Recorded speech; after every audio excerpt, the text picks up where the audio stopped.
Want to know how to rotate an array to the left by one position in Java? Well, no worries.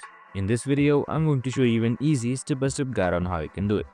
It's super simple and under a minute, so let's get straight to it. Now, we simply start by storing the first element in a temporary variable. Then, what we do is we simply shift each element one position to the left using a simple loop. So right here we have defined an array, that is integer array, which is 1 to the power 5, and we have also created a first array right here and counted it as 0.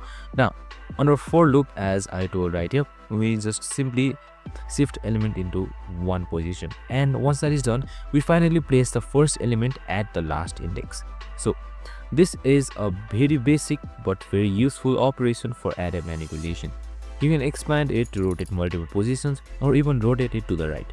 So it's simple and super efficient and doesn't need any extra arrays. So this is really ideal for quick tasks. So I'm just going to run this code for you to show you how it works.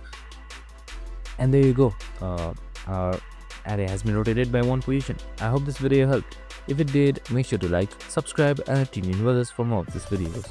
See you in the next one.